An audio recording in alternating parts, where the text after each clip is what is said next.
So a few weeks back, TrueFree got in touch with me and asked if I'd be interested in reviewing the T3.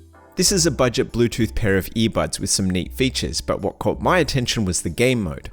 A game mode in and of itself isn't anything new, but in an earbud it's not super common, especially one under $60. If you weren't aware, all wireless audio devices introduce some amount of latency. Bluetooth is especially guilty of this, and while some codecs are better than others at removing this delay, latency is unfortunately something that we have to live with for now. For listening to things like music or watching Netflix on your phone, latency usually isn't a big deal.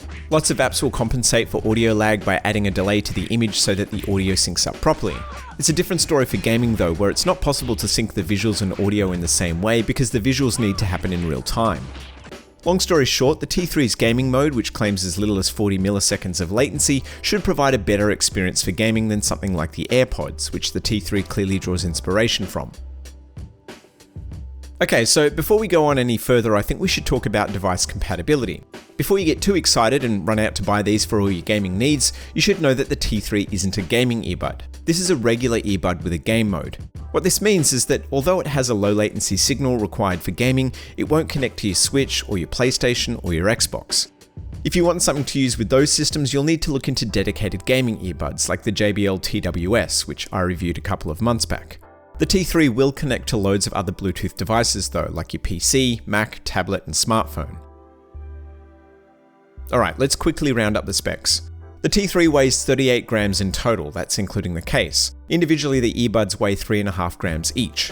Battery life for the earbuds is up to 7 hours. Charging is done via the case, and combined with the earbuds, it gives you up to 28 hours of charge in total. That works out to about 3 additional full charges. Charging the earbuds takes 60 minutes or so, and the case takes about 1.5 to 2 hours to charge.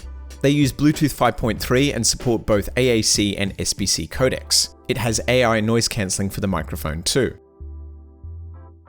On the side of each earbud you have touch controls, and I really like the simplicity of these. So on the left you have the volume down, and on the right you have the volume up. You can also double tap or triple tap the left and right earbuds to do things like play and pause music, answer calls, turn on game mode, and access voice assistants. The only improvement I'd make here is allowing the audio mode to save between listening sessions. Unfortunately, it resets to the standard audio mode every time they go back in the case. They only come in this transparent orange color, which I originally wasn't sold on, but it's actually quite handy for spotting them in between the jumble of tech on my desk or, say, in a dark bag. The case is compact at under 5 cm wide and just under 2.5 cm thick. Opening the lid turns them on, and if they're paired with a device, they'll connect instantly.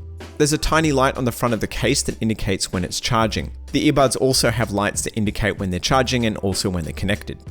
You get verbal prompts when wearing them that'll tell you when it's connected and what mode it's in. It doesn't tell you what they're connected to though, which is annoying, and the experience of using them across multiple devices can be a little fiddly due to the lack of multipoint. Using it exclusively with one device is great because it instantly pairs when you take them out of the case, but I found that occasionally it needed a few repairing attempts before it connected to something else. The earbuds weigh basically nothing, and initially they felt really comfy because it's almost like wearing nothing at all. For an hour or so, I find them very comfortable, but beyond that, they can actually be pretty taxing on your ears. Comfort will obviously vary from person to person, but I'd be surprised if anyone can wear them all day long. I didn't find them the best for vigorous exercise either because they move around a lot, but for sitting in front of a screen and playing video games, they're perfect. Okay, let's talk about how they sound.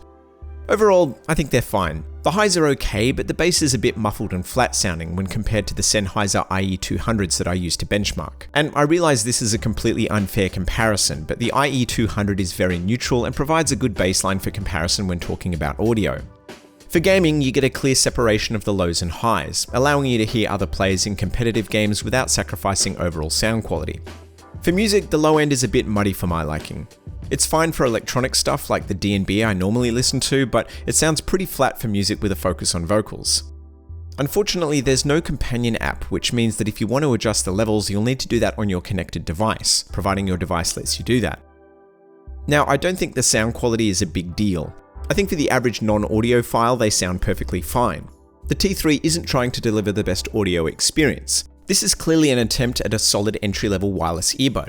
The reality is that if you want something that sounds better for the same money, then you should probably look into IEMs. By default, the latency is pretty low, but activating the game mode improves it further still. For just about every game this works perfectly, and for most people, I think this mode will deliver the type of experience you'd expect. I didn't notice any difference in the sound quality between the standard and the game mode either, so if it's there, it isn't dramatic. I did most of my testing playing Call of Duty Mobile and found that the game mode was good enough for me, but as usual, your mileage may vary.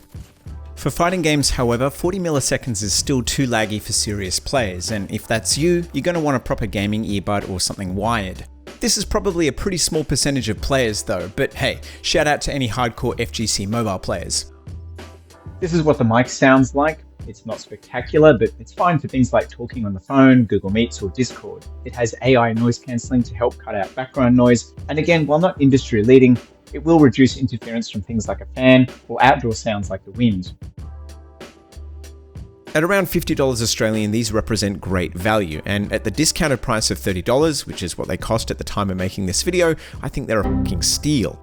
No, you can't use them with your gaming consoles, so they don't qualify as gaming earbuds, and the sound quality is lacking compared to similar priced IEMs, but for the price, they get a lot of things right. They're comfy, at least in the short term, they connect with minimal hassle, the battery life is good, the touch controls are intuitive, and if you enjoy a spot of gaming on your phone during your daily commute, this is an incredibly affordable solution.